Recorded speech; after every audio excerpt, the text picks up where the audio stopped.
Middleman.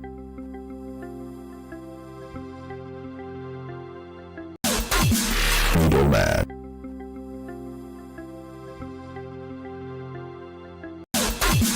Middleman.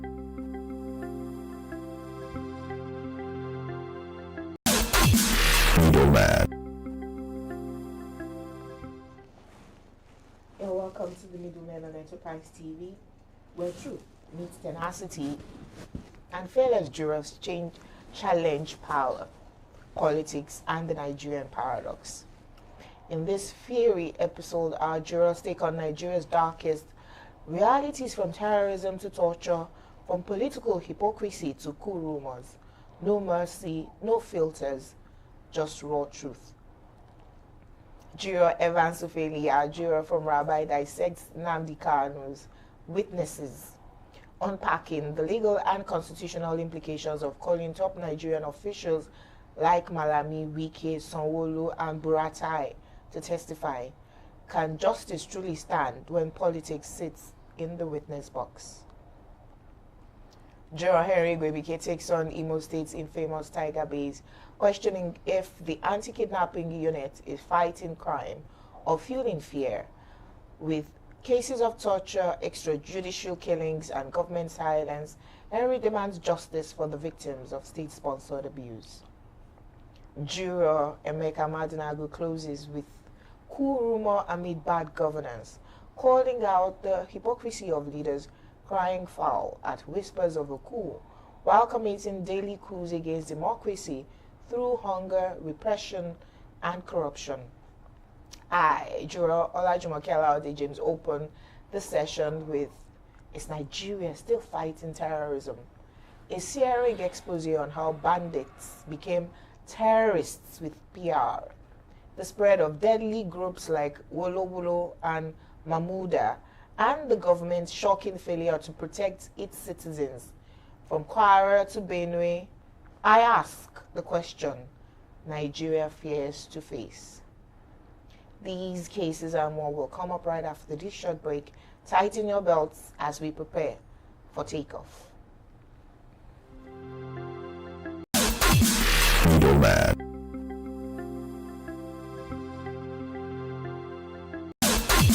Middleman.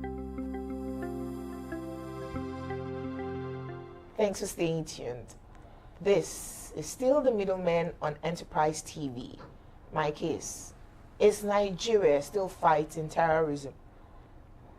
Since the Nigerian government renamed terrorists bandits under President Buhari, I have wondered if Nigeria is still fighting terrorism. I saw a video of over 10 army trucks with pump-action weapons being displaced by terrorists in Nigeria's forests. I saw a video of a kidnapped lady begging for Nigerians to donate to her 20 million naira ransom, or she will be killed by 5 p.m. that day. I saw videos of citizens in Kwara bemoaning their lots as new terrorist groups, Wulowulo and Mahmuda, emerged in Kwara State, making incursions into Ondo State and further down south.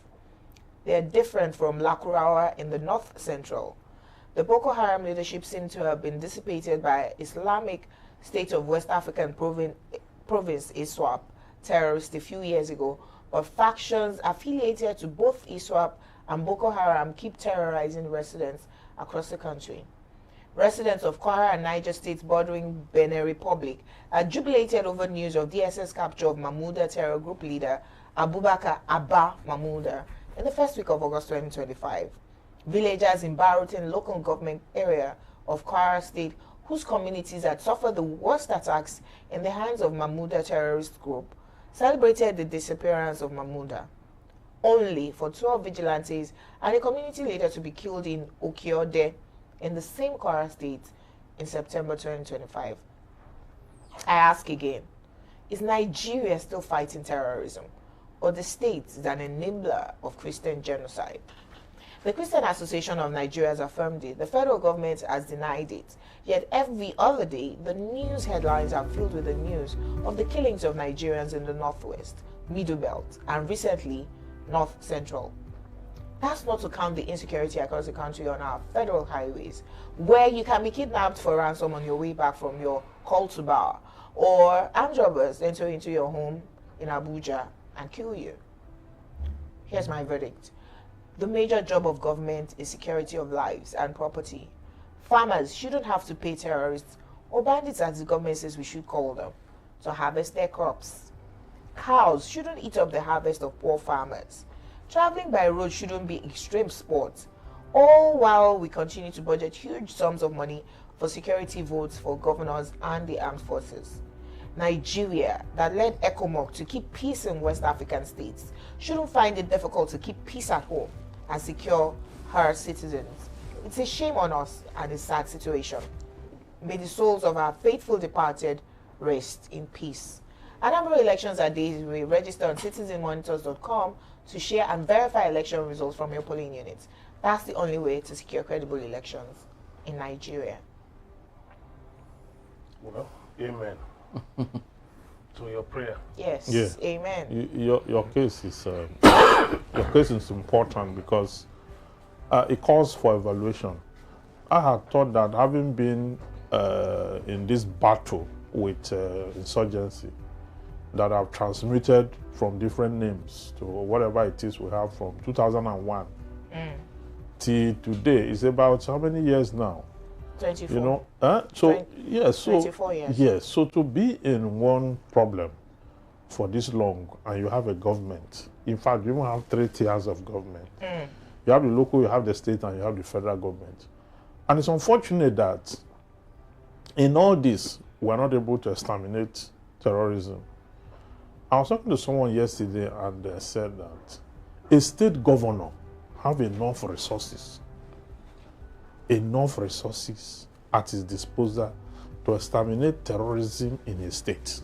You know they don't tell us how much their security votes are. So Yes, no, they have. So it's difficult to to evaluate, right? Yes. But I'm saying, with what they are getting today, the allocation, they added the fund that's from the subsidy removal, the security votes, and their IGR. A governor of a state have enough resources to exterminate terrorism. insurgency, because these people are supposed to be the chief law officers of their state. Forget the argument that they don't control the army, they don't control the police, and don't control anything. What have they done? What have they put under their own control?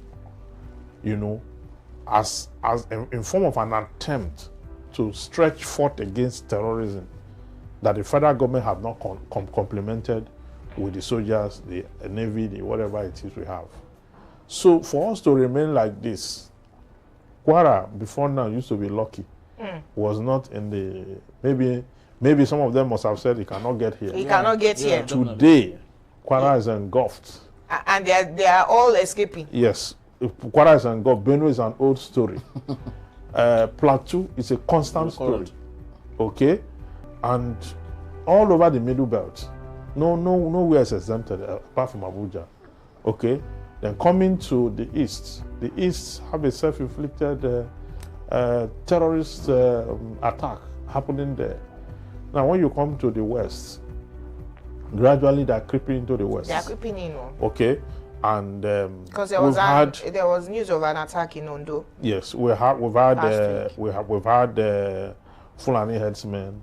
Now kidnappers are there, very deadly. Very deadly. So to travel by road now it's risky to travel by road now, and it's not because of the bad road or because there could be accident. No, but that there are human elements in the bush that can surround the vehicle at any point in time. There's serious kidnapping in Delta State as we speak. So from the Agwashiku is down to Asaba, Iseluku as a serious kidnapping going on. Same thing in Edo State. You understand? In Edo State, the same thing. The Auchi Road, Medua Auchi Adwawa Road is a kidnapping den and all this that. This lady that is asking us to donate to her 20 million Edo State. She was kidnapped in Auchi. In Auchi. So I don't know where we are going to and how long the federal government wants this to fester. But I think that the government have the capacity to take down terrorism. Why they have not done so is what I don't know. But Abacha said that Even insurgency lasts more than 1 year. The government, but it's a fact. Because if you look at in Anambra State, I wonder the way those insurgents were killing policemen and soldiers. But look at what the people Soludo is using, Governor Soludo. These are just a ragtag setup. But they've been busting the camps of these guys. They've actually got the guys who killed, who confessed that they killed the husband of Dr. Professor Dorakweli. They've got, they've got a lot of suspects. They've been able to. So I now wonder what has the Nigerian what has happened differently. Could it be maybe that they were able to get some of the guys who are on this other side to their side, and now and they were able to now use them again? Because I know, yes, they drove away all those fetish people, those native doctors and Ezenwise. Yes, but beyond that, is it possible it's if that, with what Soludo is doing now, if you had done that in the past 3 years, I can bet you that Anambra State will be one of the safest states in Nigeria, because they've been able to do a lot, and every day they keep busting camps. But there are accusations of human rights violations. Yeah, because they put some. They will carry innocent people. They put some untrained fellows into the group. into the group, but they've been removing them because all those boys are not. They are not just fit. But the fact of the matter is that, like the juror for Rabbi said, governors can deal with that, because the problem is, yes, we know these insurgents have superior weapons, but mainly many of them move on bikes, so it's not difficult to take out a column of bikes. It even makes it easy because, one, they don't have any protective armor.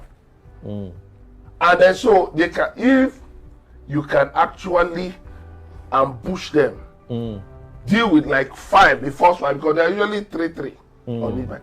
If you can get the first 3 in front and at the back and the middle, they will run into confusion and you can take them out. Very easy.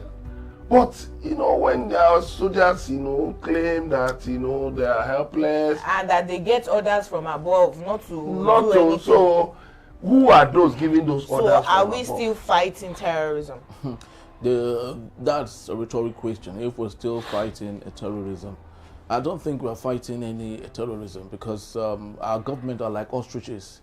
They hide their heads in the sand, while the other part of their body is very much exposed, which shows their hypocrisy in fighting, the terrorism that we are all affected with. Why it's even more concerning is the fact that it only affects Nigerians who are not protected. When you compare it to what happens in Latin America, in Mexico, Cuba, and all these other countries, you see the Medellin cartels, the drug lords. They don't just kidnap the commoners. They also killed, just yesterday, they killed a mayor in one of those Mexican states. Yes. Right? So with this, everyone is concerned. The government is like, okay, how do we solve this problem and all? Even if it's a perennial thing. But in Nigeria, you can see the young lady. I saw the viral video. Even if sometimes it was looking to me like as if they were in cahoots. Also, because the lady was making like extreme fear, as if it was a skit. Yeah, as if it was a skit. I know that she wasn't coherent. But the truth of the matter, let's not equally neglect the fact that people might be in complicity to raise money or for whatever. You understand? So there are lots of issues the government should be dealing with. But let's even deal with the most important one before we start dealing with people who are coming together in cahoots to make these things happen. Of course, when it's the Chinese proverb that says when the head is rotten, the whole of the body goes with it. So the authority in Nigeria is rotten, right? They have the power to go take Showore. They know how to catch him and on other people, but wouldn't want to go fight. There's controversy about that Showore one, because they accused him that he safely delivered his comrades, Kanu's brother and lawyer, and ran away. Well, I don't So agree with because that. because of that accusation, he now went to now for them to go arrest him. No. He went to court. He went to show solidarity. I will believe you if you believe him. Yeah, We will take a quick break. And when we return, Juror Evans Ufeli will be here to present his case titled Nnamdi Kanu'S Witnesses. To stay tuned. We'll be right back. Middlemen. Middlemen.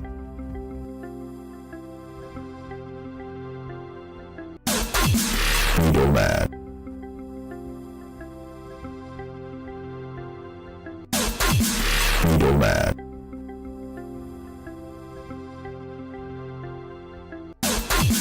Middlemen.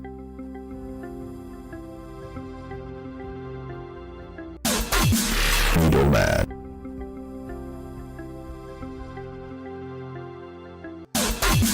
Middlemen.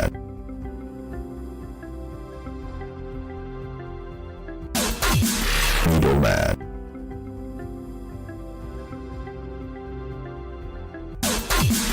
Middlemen.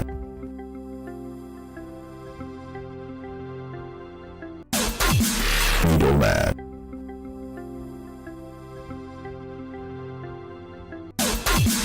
Middlemen.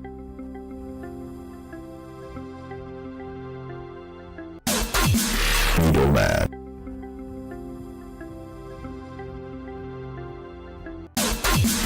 Middlemen.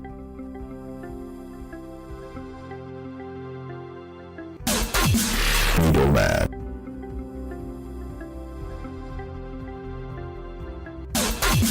Middlemen.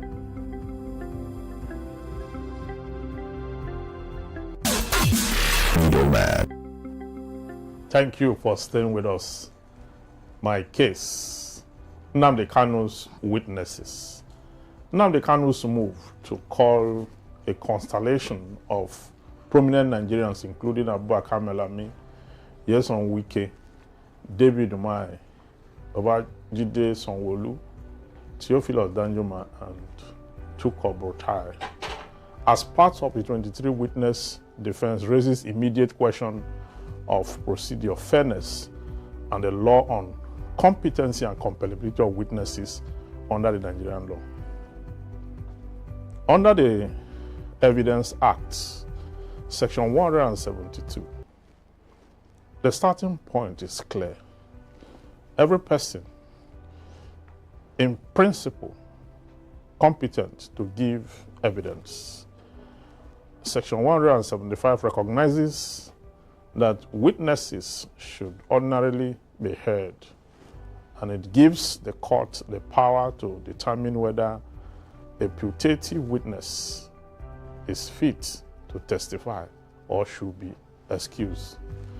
In practice, that means the court may evaluate capacity, privilege, or any lawful ground for non-compellability before compelling attendance.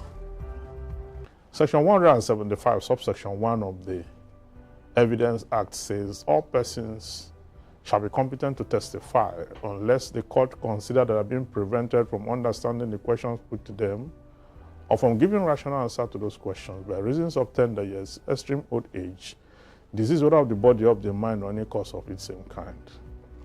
Subsection 2 of the same section says a person of unsound mind is not incompetent to testify unless he is being prevented by his mental infirmity from understanding the questions put to him and giving rational answers to them. What does this mean in Kanu's case? My verdict. First, listing high-profile serving and former official is not by itself improper. Section 175 supports the presumption that such person can give evidence. But compellability is not absolute. It can be obscured by infirmities. The court must carefully balance the defendant's rights to call witnesses and present a defense with legitimate state concern and any application any applicable privilege. Second, practical step follow.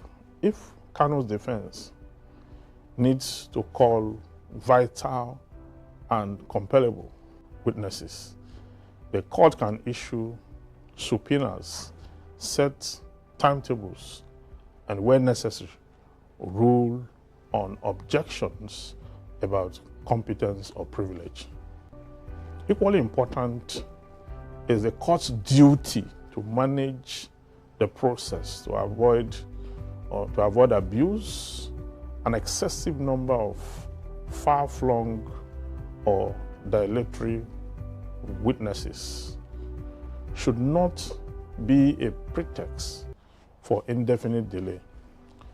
The request for a 90-day window to conclude the defense must be measured against the accused's right to a speedy trial and interest of justice. Kanu's list puts the Evidence Act squarely to a test. Section 175 enshrines a default of openness to testimony. I shall go to Rabbi again. Can I digress before we begin to discuss this topic? Where is Kanu held now? Kanu is standing trial Where is he? at the DSS facility. It's in DSS. Do they have a washing machine that helps him wash that his white Fendi? Very well. They have Because they kidnapped him with that white Fendi. Is how many years old now? Or they change? No. They have not allowed him go home. He has many of it. So, he has many of that white Fendi. That is a big man now. Yeah, That's not a poor man. No, but they kidnapped him with that white Fendi. No, since then his family has been visiting So him they now. will bring, but it's only that white one he comes Yeah, with. now, yes. he has It's many of symbolic. It's a sign of That protest. white is symbolic to show that he has a just cause. Well, He's been Fendi on should it. be branding him. Or Okay, let me leave the matter of what he is wearing. But actually, you know. Second matter, Okay. also a digression. He's looking good. DSS are feeding him. That's why I had to ask who is holding him. Because we see how prisoners, including those that are awaiting trial, are having to have man-to-man copulation to find money to feed themselves inside prison. Kanu is looking very well fed though. Whoever is holding him is feeding him. Kanu is not in prison. He's not in prison. He's in DSS facility. Okay. And DSS, have you been to EFCC or DSS? So they have money. No, for Jumoke, Have you been to what the would take facility? Jumoke there? I was in the EFCC facility. My cell is M1. Ewo. Yeah, that's my cell for days. What would you do? It's not like the prison. I mean, accusations. As a lawyer, we see those things every day. Okay. You know. Please go ahead, sir. So it's very interesting that Kanu has called his witnesses. And then, of course, the debate has been that, he's opening his defense on Friday. So, you know, the debate has been whether those witnesses will appear or whether they will be, you know, or whether the court can compel them to appear. But what I do know is that, like I was arguing on a group and some people are trying to dismiss it. I said, he will come back to what I said. That the guy knows what he's doing. At this stage, let's be very honest, Kanu doesn't care if he goes to jail. He wants to turn to a hero. He look, even if he's in jail, The Mandela of our he time. will eat well, he's going to feed well, he will eat well. He will be in the VIP section. Yeah, whether, His white friend no go stay. of course, he will No, eat but well. everything is not about eating well. How It's about not just, no, you How will eat about well. freedom? Yeah, no, you see the thing. The thing with people who are generally called revolutionaries is that it gets to a point they don't care. yeah. They don't. Awolowo went to jail now. Yes.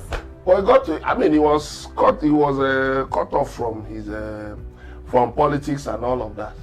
But, you know, he just stayed there, he took it calmly until he was released. Wole too. Name them, there are different people, Mandela and the rest of them, you know, went to jail. Mandela, You know, 27 and then years. with things like that, you sort of now Make them heroes. make them heroes. You sanctify them, because don't forget, Nigerians forget things easily. Oh.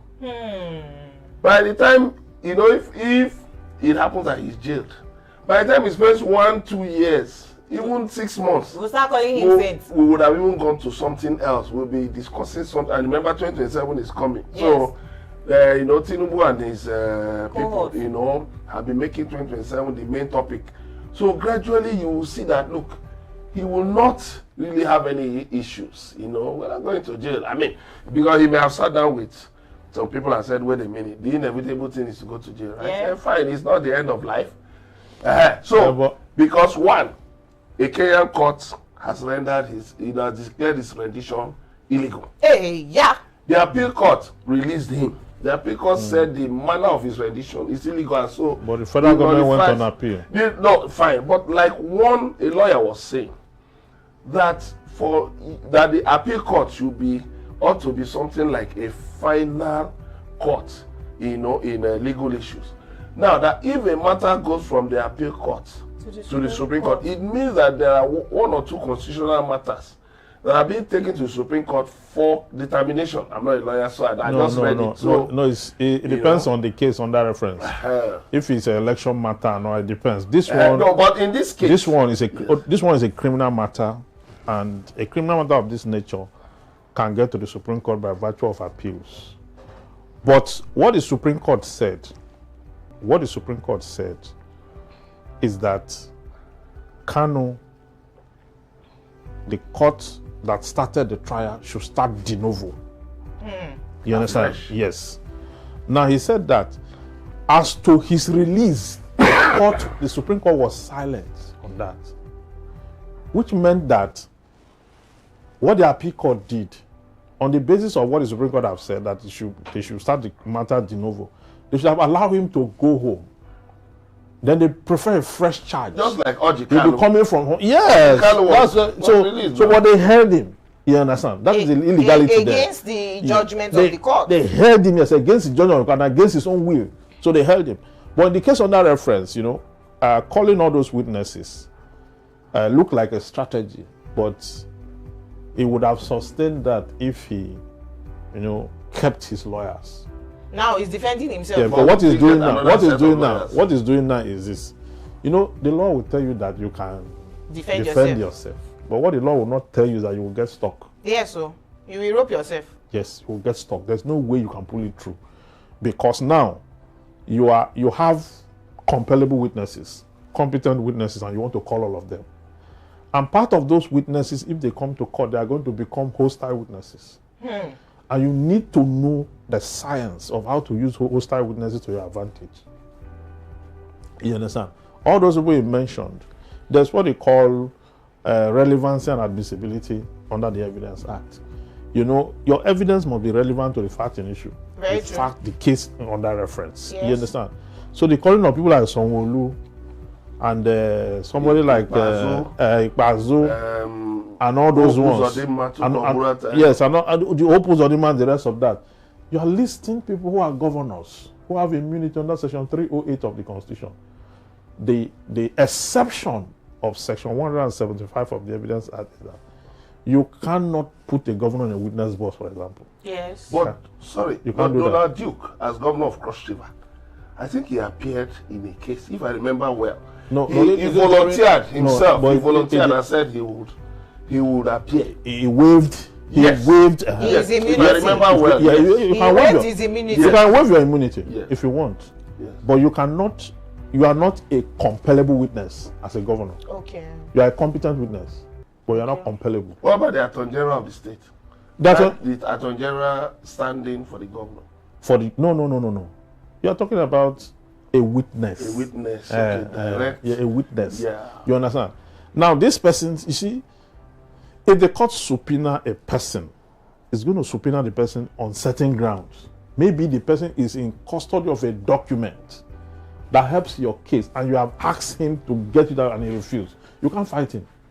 You only go to court and apply that he be subpoenaed. Or maybe there is a way he's connected to the matter and he has refused to testify, and then you list him. But what he has done so far, I mean, the likes of Buratai and the likes of the former Attorney General of the Federation, Malami. Those ones were actually directly the persons who orchestrated his extraordinary rendition. Yeah. So those ones are clear. Yes. For the likes of Hope Uzodinma, Sanwo-Olu. But what about Ikpeazu, who is a former No, that governor? he can appear, isn't it? No, His you know, immunity no a longer- former governor, your immunity has been Has extinguished elapsed. by a fluxion of time. Yes. You are no longer a governor. So, and when they are subpoenaed, they refuse to come to court. It becomes contempt of court. Yes. And then Court will they will bring have them to by go in force. for it. So all they can do is to go to the court and answer to questions put to them. But left for me, my advice is that Nnamdi Kanu should have allowed Kanu Agabi to continue this case. Was he the one that sacked them, or the lawyers themselves resigned? No, the issue is that we the heard. lawyers No, withdrew. what we heard is that his lawyers have withdrawn. That's what was written. That's what we're told. You understand? So what I'm saying is, because another report came out and said he sacked his lawyer and all that. So conflicting report on the issue. But the way Kanu Agabi SAN handled the case at prosecution level, he almost finished the federal government. The case was almost gone before they had to bring the no case submission, and the court overruled it. I know, because it's political. Because if you look at all the evidence tendered, there is no one directly linked Kanu. Yes. They're always saying he made order, he said this, he said that. Evidence must have nexus. And the nexus must be unequivocal. So that they are going to grant conviction on what they did in their prosecution is, I don't. Yes, well, we are not supposed to preempt the court. It's going to be a long. I know that Kanu's case will be a long day. You know, because it's still going to go to whatever the Federal High Court decides, to still go to the appeal court, to still go to the Supreme Court. For me, I still call for a political solution. You know, because, I mean, like you said, You know that there have been protests. The government's protests about Asking for his release, because if you can release terrorists, if you can release armed robbers and conveniently Pardon. Prerogative of mercy ushered on drug barons and kidnappers and murderers, then somebody who he didn't do anything, didn't kill anybody, but you say but what he has always incited, you know, like the last report we learned from him, quote, you know, said that he won't leave Abuja without Biafra. Yeah, he said it. Yeah, unquote. He said right. it. So with Okay, that, he is actually roping himself. He's roping himself continuously. what is Biafra? What is Biafra? We all know what it is now. It's No, when they say secession. I'm not a lawyer. Secession. I'm not a from lawyer. Nigeria. Yes, I'm not a lawyer, but when he says he will not leave Abuja without Biafra, what does it really mean? Because Biafra, is there anything like Biafra? like Biafra? I mean, in reality, is there anything? It's calling for a plebiscite now. It's calling for a referendum. Which even Oladipeku Oladipeku has said that the National Assembly should hold a referendum. That instead of this confab that we are doing, let's do referendum. Don't we want to stay as Nigeria? Oladipeku was being cheeky because. But I agree with him. Yeah, I agree with him too. But you need to stand on a law to make that pronouncement. But there's a law about self. What No, it was in the 1963 Constitution. But it was removed by 1979. Yes. That's how we got the Midwestern region. That's how we got actualization. Yeah, that's how we got the Midwestern region, because it was not there before. That's Old Bender. Old Bender. It was. They have made an application. And it was peaceful. It's not supposed to be this thing. It's not supposed to be violent. It's supposed to be violent. So the option open is that referendum. That treaty. That treaty, African Charter of Human and People's Rights. Which recognizes Section 22-23. United Nations Charter. You make that application. Yes. Then when you make that application, you follow the right way, you will get international sympathy, and you will get, people will come and to your aid. So we'll leave it for a quick break, and when we return, Juror Henry Igwebuike will be here to present this case titled Tiger Base, Fighting Crime or Fueling Fear in Imo State. Do stay with us. We'll be right back. Middlemen.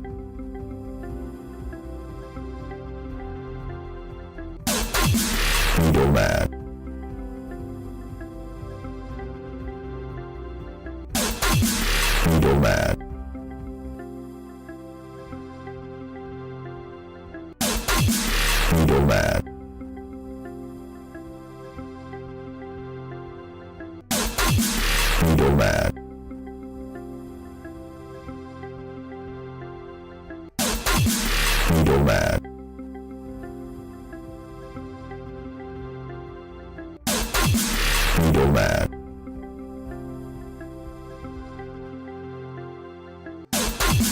Middleman.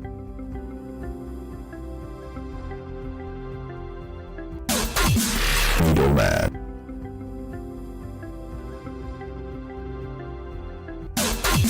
Middleman.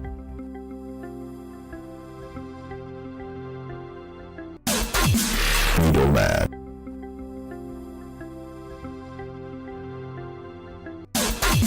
Middleman.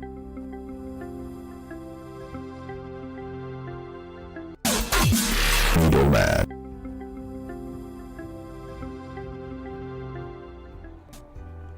Thank you for still being here. My case: Tiger Bees, fighting crime or feeling fear in Imo State. The Anti-Kidnapping Unit, infamously known as Tiger Bees in Imo State, has become the very monster it was meant to eliminate. Under Governor Hope Uzodinma, often criticized for governing from Abuja or celebrating political defections, the state security apparatus faces rising accusations of gross human rights abuses. Civil society groups and victims' families allege that the Tiger Base has evolved into a torture chamber, engaging in extrajudicial killings, arbitrarily in detentions, coercion, and extortions. A chilling example is the death of Japhet Njoku in custody, which led to a court-ordered autopsy and mounting calls for justice. Key officers, including Inspector Barnabas and CSP Oladimeji, have come under scrutiny. Despite the unit's reported successes in tackling kidnapping, the scale of alleged brutality casts a serious doubt on its legitimacy. The critics argue that these gains cannot justify a pattern of unchecked abuse.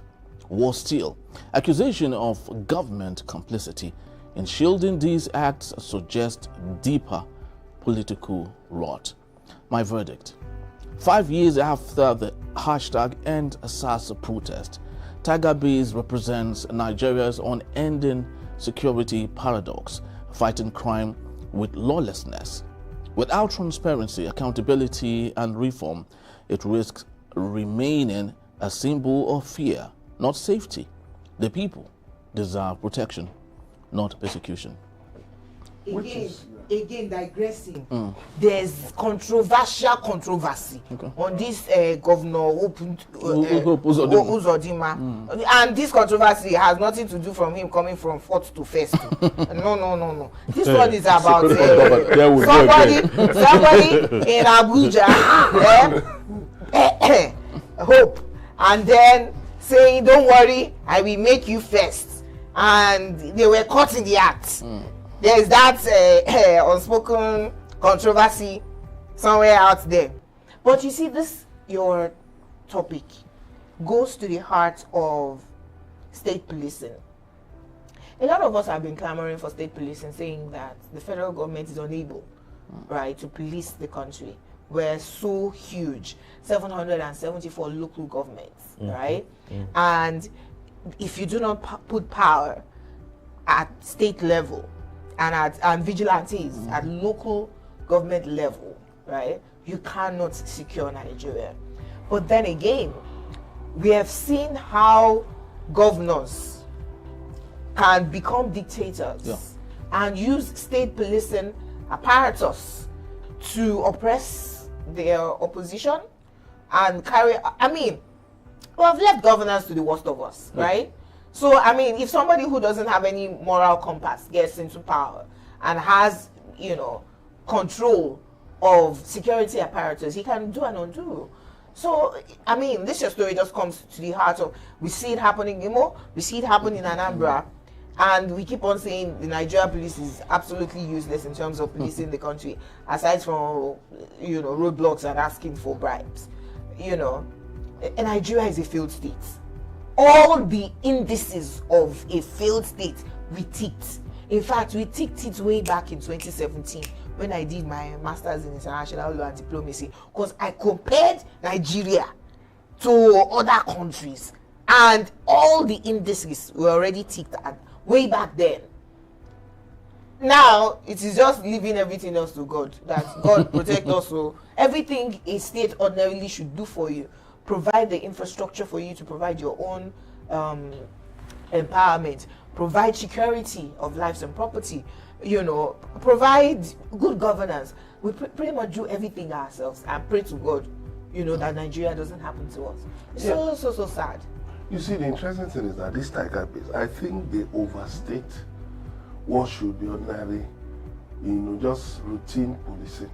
Routine police duties, where you torture people, you treat people, keep them in custody interminably. I think government needs to do something about that tiger base, People still being held in Kaduna prison, from, all the IPOB matters and different things, there should be a judicial panel of inquiry to look into all these places and get people released. Because let me tell you one thing. You see, part of this kidnapping and all of that stems from unemployment. Very true. See, in Lagos, even Ogun, Abuja, Port Harcourt, we look at each other. You may be in your fine, SUV. Another person is SUV. Everybody wants to show, just like they are better past my neighbor mentality. I better pass my neighbor. There's no big deal. Okay, you bought a car. Okay, now you sabi. Well, okay, I will try. But when you go down to the lower levels in the villages In and the all rural this, Disparity is small. just even dressing well, dressing fine, there are a lot of informants for criminals. Even in the neighborhoods where we live, it is just that maybe you see, maybe they are distracted enough by certain things. Let me tell you, the unemployment problem in Nigeria has spawned its own type of employment. So when police picks people and put them in custody, look, we are just overstating a simple thing, which honestly is the responsibility of the government to deal with socio-economic issues, to ensure policies that will provide employment. Shetima has promised us that federal government is going to provide 23,000 new jobs. 23,000. And what is 23,000? Out of 20,000 is to solve what kind That's of. what they is employing. Let them do it first. Is that they're not employing up to 60,000? Let them do. 60,000 people? So what is a whole federal government of Nigeria that is getting allocation that is ×2 of what all the states are? Is a shame. Let I them You do. don't even say things like I that. just told you what the federal government has. Let them do it first. It is.